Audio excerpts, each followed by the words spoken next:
allez bien, je m'appelle Victoria et je suis là pour vous aider à améliorer votre maquillage au quotidien et de faire de vos des produits. Aujourd'hui, je vais parler un tout petit peu en retard, je suis désolée, de mes favoris et des fails pour le mois de septembre, même si on est au mois d'octobre.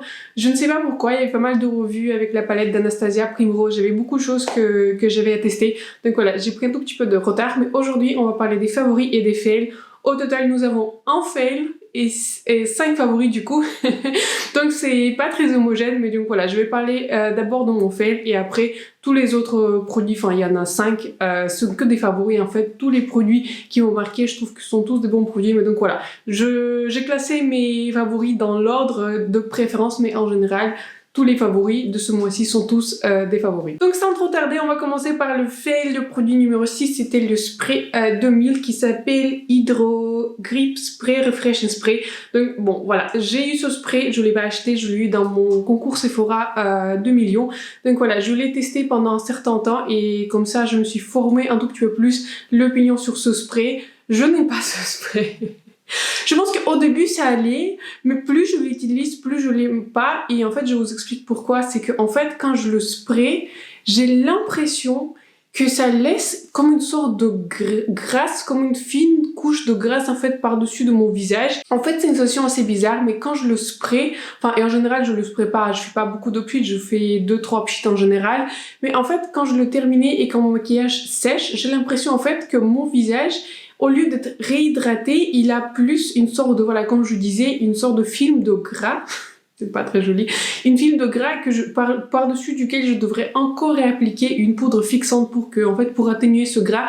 Et ce n'est pas comme si ma peau était réhydratée. Par exemple, je préfère le spray de la marque Tarte. Je trouve que celui-ci vraiment hydrate en profondeur. Et le spray de Tarte, je peux l'utiliser aussi en dessous du maquillage pour un tout petit peu rafraîchir mon visage si j'ai appliqué un produit soin un tout petit peu avant d'appliquer le maquillage. Mais celui-ci, enfin, je ne suis pas sûre à quel point il fait tenir mon maquillage. Je dirais pas trop vraiment. Mais surtout, ce qui me laisse en fait cette sensation de gras en fait qui n'est pas très agréable et je dois fixer par dessus et en fait au soleil ma peau brille et pas de manière très naturelle, vous voyez, c'est plus quelque chose qui est artificiel. Donc voilà, de manière générale je n'aime pas en fait la sensation de ce spray sur mon visage et c'est pour ça il se retrouve dans ma fail. Donc voilà, vous voyez très rapidement on a terminé par les fails, mais en fait je n'ai pas plus de choses à dire. Et si par exemple vous avez considéré ce spray, je préfère vous dire que voilà, je préfère vous dire la vérité et que même si je ne l'ai pas acheté, je n'aime pas vraiment ce produit et dès lors que je l'utilise en fait je ne trouve pas que c'est agréable.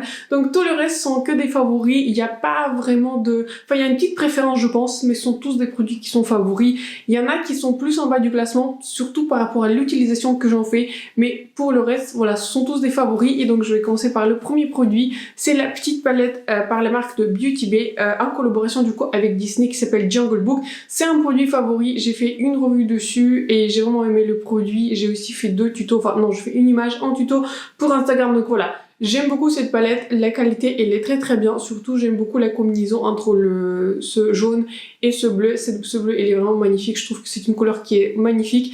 Vous n'avez pas besoin d'un primer blanc, je ne l'ai pas appliqué sur un crayon blanc. Donc voilà, tous les fards ressortent bien sûr si vous l'appliquez sur un crayon blanc ça va se voir encore plus. Mais donc voilà, pas besoin de le faire, je l'ai appliqué sur mon, sur mon primer habituel de Too Faced Shadow Insurance, c'est le seul que j'ai. Bon. Il se termine bientôt, donc d'ailleurs si vous avez des recommandations des primers, je suis très attentive parce qu'il me reste un tout petit peu de mon primer Too Faced et peut-être... Enfin, je ne sais pas si c'est une erreur, mais j'aimerais bien tester un nouveau primer. Donc si vous avez vraiment des recommandations de primer pour les yeux, j'écoute et je note. Donc voilà, pour revenir à cette palette, la qualité elle est très bonne. Tous les fards s'estompent bien. J'ai pas rencontré de soucis d'estompage, d'application, rien du tout. C'est juste par rapport à la colorsterie. Voilà, ce sont pas des couleurs que je porte tous les jours. Là, c'est ça les couleurs que je porte tous les jours, même en vidéo. Enfin, ce n'est pas ma zone de confort, on va le dire comme ça. Et aussi ce que j'aurais changé, j'aurais par exemple au lieu de ce bleu par exemple ou de ce violet, rajouté une couleur scintillante. Vous savez, je suis fan des couleurs scintillantes, des couleurs métalliques et c'est ce qui me manque un tout petit peu dans cette palette, mais bien sûr vous pouvez l'utiliser en combinaison avec d'autres palettes. Mais donc voilà, c'est une très belle palette, c'est un favori, je ne savais pas trop comment le classer, pour moi ça reste un favori, je l'aime et je l'utilise, mais voilà, pas aussi souvent que les autres produits dont je vais parler dans mon classement. Un produit numéro 4, on se retrouve avec le produit Dior qui était très proche de la palette Beauty Bay en disant que je compare les produits de Dior à la palette de Beauty Bay, mais bon, vous direz pas à Dior, hein. On le dit pas. Et donc voilà, c'est la palette de Nightbird, pareil, un favori, j'ai fait une revue dessus, n'hésitez pas à voir la revue, je peux le mettre à l'écran ici, donc vous pouvez la cliquer directement si vous l'avez pas encore vue, donc voilà. Excellente palette, excellente qualité, mais toujours le même souci que par exemple la palette de Beauty Bay, c'est que voilà, ce n'est pas la color story vers laquelle je vais me tourner tous les jours. Il y a du bleu, il y a plus comment dire, du vert, il y a du orangé, mais c'est au niveau de la combinaison des couleurs et un peu aussi des couleurs qui sont un tout petit peu plus pailletées, plus festives. Ça c'est une collection je pense automne-hiver et aussi on peut le dire c'est un peu une collection festive de Dior, donc voilà. Comme je disais, c'est également favori, c'est un produit qui ne m'a pas déçu. Vous pouvez voir dans ma revue que j'ai appliqué toutes les teintes avec un pinceau sec, même la teinte, c'est celle-ci, non c'est celle-ci, qui est duochrome. Et ça s'applique super bien, même avec des pinceaux qui sont secs, ce qui est assez rare en fait, de prélever des couleurs avec des pinceaux secs en général pour des métalliques, je mouille un pinceau. Mais avec cette palette, vous n'avez pas besoin de le faire, vous pouvez faire des looks que du jour, que du soirée, vous pouvez utiliser soit ce trio-là, soit ce trio là, donc voilà, ça marche. Et donc vous savez, je suis en train de me dire, est-ce que je n'aurais pas utilisé ces deux palettes en combinaison? Oui, je pense que ça pourrait marcher en fait. Là je suis en train de regarder et je pense que l'inspiration, enfin elle est là, donc je pense que ici on est que sur des couleurs métalliques, ici on est que sur des couleurs mat. C'est pour ça il y a une idée qui m'est venue. Je pense que je pourrais faire un look en fait avec ces deux là. Je pense que dans cette palette là il me manque un tout petit peu de mat et dans cette palette là il me manque des métalliques, donc je pense que je pourrais les appliquer ensemble.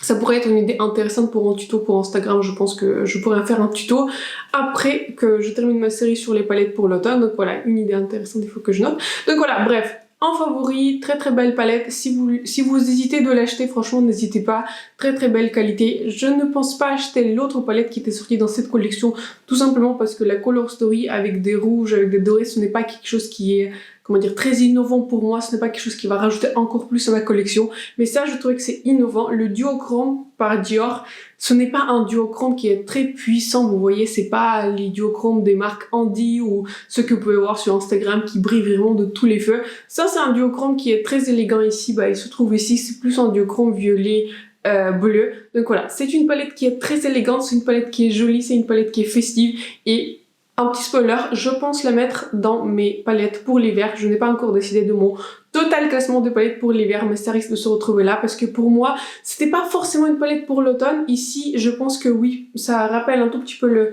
le Quad Jungle, mais ici, c'est plus festif pour moi. Il y a quand même quelques paillettes, donc c'est pour ça que je l'ai pas mise dans les palettes pour l'automne. Je pense que dans les palettes pour l'hiver, c'est beaucoup plus festif et je m'aurais même pas vu voir avec cette palette faire un maquillage, vous savez, pour le Noël, pour les fêtes de fin d'année. Donc voilà, bref, un favori, j'arrête d'en parler. Très belle palette. Un seul regret, c'est que j'ai pas pu acheter un blush de la même collection, mais malheureusement ils sont disponibles que sur le site de Dior et ils sont pas disponibles dans nos magasins locaux et je préfère acheter les produits Dior avec une réduction. Celui-ci d'ailleurs aussi, je l'ai acheté à moins 25% et ce que je vous conseille de faire aussi pour les marques Dior, au moins en Europe, on a un avantage que souvent sur les marques comme Dior et Chanel, on a des réductions contrairement aux États-Unis de manière générale. Donc voilà, j'arrête de parler de mon favori, en tout cas, je sais que ça reste un favori, mais voilà, au niveau de la color story, je l'utilise un tout petit peu moins que les autres produits. Le produit numéro 3 qui est également un favori, je vais arrêter de dire que c'est un favori, ils sont tous des favoris. Donc voilà, on est avec le blush de Pat McGrath, c'est un excellent blush, très belle qualité, il contient beaucoup de produits, il contient 9,7 grammes, c'est une couleur Desert Orchid qui est plus une couleur pêche mais qui est plus nude, plus marronné. Dans ma revue sur la palette Primrose, j'ai fait des swatchs du blush Saddle de la palette de Anastasia Beverly Hills Primrose et aussi j'ai mis à côté ce blush. Si vous me suivez, le blush Saddle, et vous l'avez bien vu, le blush Saddle de la palette Primrose il est beaucoup plus orangé alors que celui-ci il est un peu plus nude, il est un tout petit peu plus pêche. Donc voilà, très belle couleur, ça s'applique super facilement. Voilà, je n'ai rien à dire, c'est une belle formulation. Je dirais que c'est une formulation qui est satinée, ce n'est pas une formulation mate, ce n'est pas une formulation pailletée, il n'y a pas de paillettes dans ce blush, ce qui est très appréciable, même si des fois j'aime bien les blushs scintillants, mais en tout cas c'est appréciable de cette texture-là. Donc voilà, s'estompe super bien, s'applique bien soit sur d'autres blush crème dont je vais parler un tout petit peu plus tard. Aujourd'hui je l'ai appliqué sur un autre blush crème qui sera du coup en position plus haute. Et s'applique aussi sur une base poudrée, non poudrée, il marche par-dessus de tout. excellent produit, excellent blush, et c'est pourquoi il se retrouve en position numéro 3, c'est parce que voilà, je l'utilise bien et je l'utilise souvent, mais par rapport à deux autres produits que je trouve qui sont encore plus excellents. C'est pour ça, il se retrouve en position numéro 3. La seule chose que j'aimerais bien, par Pat McGrath, je peux considérer une autre teinte, parce que je trouve que ce blush, il est vraiment magnifique, mais ce que j'aurais plus vu plus des blushs pêche, etc., alors que c'était l'un des rares qui était dans la carnation, plus pour des carnations light, qui étaient plus pêche, plus nude. De manière générale, je ne suis pas fan des blushs roses, il y a des exceptions, mais de manière générale, j'en suis pas fan, et moi j'aimerais bien que Pat McGrath peut-être étende la collection de blush et sorte encore plus de couleurs de blush, mais plus dans les tons pêche marronnés que dans les teintes roses. Le produit numéro 2 qui est également un très grand favori, voilà, très grand favori, il se retrouve en position numéro 2, c'est le stick par Beauty Bay, pareil, en collaboration avec Disney. Moi je l'ai en couleur Matte Hatter Tongue. Oui, c'est ça, c'est les deux. Donc voilà, ça c'est un produit qui est duo. Il y a d'un côté, il y a un produit pour les joues, de l'autre côté, il y a un produit pour les lèvres. Je n'aime un tout petit peu moins les produits pour les lèvres, tout simplement parce que, voilà, j'applique pas très souvent des baumes, je préfère des rouges à lèvres et surtout des rouges à lèvres mat. C'est ceux qui me conviennent le plus, c'est même très rare en fait que j'applique en gloss. J'adore les rouges à lèvres mat, donc voilà, ça il faut le savoir. Mais le côté blush, de manière surprenante, il se retrouve encore plus haut que le blush de Pat McGrath. Et je trouve que en fait ça se joue au niveau de la formulation et surtout je pense qu'il a plus comment dire, il a pris une position supérieure au blush Pat McGrath parce que le blush Pat McGrath il est comment dire, les blush poudre, mais celui-ci pour un blush crème je n'ai pas encore vu une meilleure formulation pour un blush crème que celui-ci. Donc voilà, et surtout il coûte que je sais pas, il coûtait moins de 10 €, je crois qu'il coûte autour de 9 € alors que le blush Pat McGrath, bon, coûte plus de 30. Donc on n'est pas dans la même catégorie de prix, mais pour le prix, et même comparé au blush de Pat McGrath, j'aurais pu facilement payer pour cette formulation 20 € et j'aurais même pas dit ok, bah c'est très bien, moi je veux plus de ce type de formulation. Excellente formulation, s'applique bien par-dessus n'importe quel fond de teint, ne soulève pas le fond de teint, la couleur elle est très jolie, elle est bien pigmentée, mais pas trop pigmentée, pas par exemple comme le blush de Rare Beauty. Là, on est sur une pigmentation vraiment extrême. Ici, on est sur une pigmentation qui est élégante. Ça veut dire qu'en fait, moi, je le prélève, comme je vous montre dans la démonstration, un tout petit peu avec mon pinceau et je l'applique directement sur les joues. Ça s'estompe super bien, très facilement. En fait, je sais pas. C'est un produit qui est magnifique. Je ne sais pas comment ils ont réussi à faire ce type de formulation pour ce prix et surtout, pour une collaboration Disney. Et des collaborations avec une propriété intellectuelle en général sont plus chères que des produits normaux entre guillemets de la collection. Donc voilà, franchement un gros favori. Je pense aussi, je l'espère, acheter aussi un autre blush de cette même collection dans la teinte qui est plus pêche parce que voilà, j'adore des teintes pêche et j'espère qu'elle est aussi bien. Donc voilà, je garde l'œil sur ce produit et aussi il est en édition limitée malheureusement. Donc si vous pouvez mettre la main sur ce blush, je vous le conseille fortement. Mais donc voilà. Excellent produit, s'estompe très facilement. La couleur elle est bien rose même si je suis pas fan des couleurs roses. Mais je ne sais pas, sur moi ça fait plus frais. Je sais pas, ça fait pas rose bonbon, ça fait pas juste rose. Mais je sais pas, c'est très élégant, très joli. Je le porte aujourd'hui en dessous du blush Pat McGrath. Donc vous voyez dans la démonstration comment ça se comporte. Donc voilà, excellente formulation, excellent prix pour ce produit.